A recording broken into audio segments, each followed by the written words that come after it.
In this video, I will show you how to use Goku AI to generate videos in just a few simple steps. Let's jump right in. At first, you have to be on the home screen and open your desired web browsing application.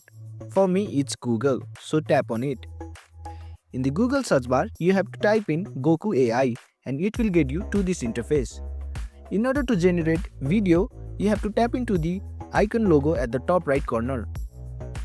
Here you have to select AI video generator. Tap on it.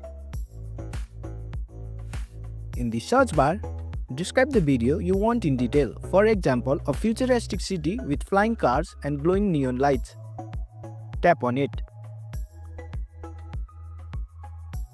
And tap on Generate. It may take some time to generate depending on your internet speed. Once ready, preview the video. Tap on Play button. And download if you are happy with the result. And that's it. Now you know how to generate video with Goku AI. Thanks for watching. If you found this helpful, give it a thumbs up and consider subscribing for more tutorials. Drop a comment if you have question or suggestion for future videos. And don't forget to check out our playlist.